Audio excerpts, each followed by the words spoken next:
Welcome everyone. আজকের ভিডিওতে আমরা দেখব কীভাবে ডাইনামিক প্রোগ্রামিংয়ের মাধ্যমে ফিবোনাচ্চি নাম্বার জেনারেট করতে হয়। আমরা জানি যে ফিবোনাচ্চি নাম্বার হচ্ছে একটা সিরিজ যেটা 0 আর 1 দিয়ে শুরু হয়, আর এর পরবর্তী সংখ্যাটা হচ্ছে আগের দুটো সংখ্যার যোগফল।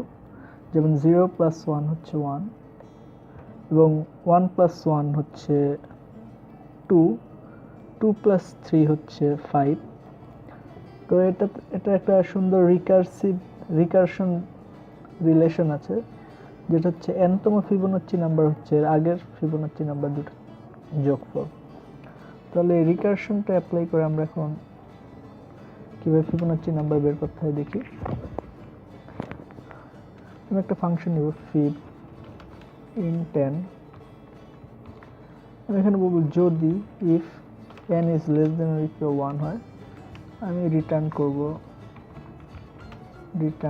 n এ, আর তা না হলে আমি রিটার্ন fib এর আগের দুটো ফিবোনাচ্চি নাম্বারের যোগফল n-2।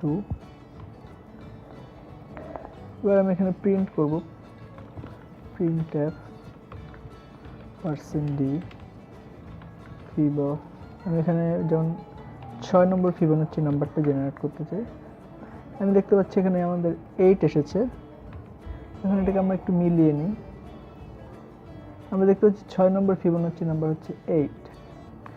এখানে এবার আমি যদি একটু বড় সংখ্যা অ্যাপ্লাই করি, যেমন 37, তাহলে দেখতে পেলাম যে 37 এর জন্য একটা মান এসেছে, কিন্তু এটা একটু সময় নিয়েছে। যেমন আমি এখানে যদি অ্যাপ্লাই করি যে 45, তাহলে দেখছি এটা অনেক সময় নিচ্ছে, কিন্তু আমাদের হাতে এত সময় নেই অপেক্ষা করার। তো এটা সময় নেওয়ার কারণ হচ্ছে গিয়ে আমরা যখন প্রথম কলটা করছি fib of n, এটা আমাদের পরে fib of n-1 R fib of n-2 তে কল করছে, আর fib of n-1 R fib of n-2 যথাক্রমে আরও 4টা রিকারশন কল করছে, যেটা হচ্ছে fib of n-2, fib of n-3, fib of n-4। এবং এগুলোর মধ্যে আমরা দেখতে পাচ্ছি এই লাল রঙের ফাংশনগুলো রিপিট হচ্ছে, যেমন fib of n-2, fib of n-2, এরপর fib of n-3, fib of n-3। আর এই রিপিটেশনের কারণে আমরা দেখতে পেলাম যে, তো এটাকে আমরা এবার একটু ডাইনামিকলি যদি চিন্তা করি, আমি যদি এই ফাংশনটা যদি আবার কপি করি এখানে, এবার আমি এখানে দিব d, যেহেতু আমি এটা ডাইনামিকলি করব তাই আমি এখানে d দিয়ে নিচ্ছি। তো আমি এবার যেটা করবো সেটা হচ্ছে আমি প্রতি কলে আমি প্রত্যেকটা ভ্যালু আমি স্টোর করে নিব একটা অ্যারের মধ্যে, dp নামের অ্যারে, একটা মনে করি যে 100 সাইজের একটি অ্যারে।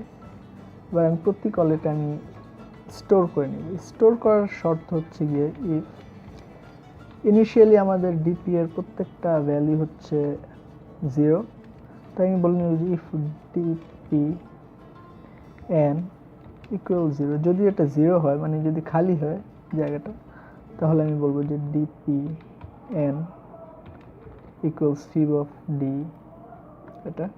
এবার আমি রিটার্ন করব কোথায়? রিটার্ন করব আমি dp n এ। এবার আমি printf-টা কপি করে নিই। printf-টা কপি করে আমি এখানে d দিয়ে নিচ্ছি, d। এবার আমি যদি প্রোগ্রামটা রান করি, এখানে সেমিকোলন দিতে হবে। আমরা দেখতে পাচ্ছি এবার আমাদের মানটা খুব দ্রুত চলে এসেছে এবং পরের ফাংশনটা এখনো ক্যালকুলেট করছে। যেহেতু পরের ফাংশন হচ্ছে fib, নর্মাল fib, এই কারণে এটা একটু সময় নিচ্ছে, কারণ এখানে অনেকগুলো রিপিটেশন আছে। আর এভাবেই আমরা ডাইনামিকলি আমরা একটা প্রোগ্রামকে আরও বেশি এফিশিয়েন্ট করতে পারি, টাইম কমপ্লেক্সিটি কমাতে পারি, আর এটাই হচ্ছে ডাইনামিক প্রোগ্রাম। আশা করছি আজকের ভিডিওটি ভালো লেগেছে। যদি ভালো লাগে তাহলে লাইক দিন, কমেন্ট করুন, শেয়ার করুন এবং সাবস্ক্রাইব করুন আমার চ্যানেলে। ধন্যবাদ।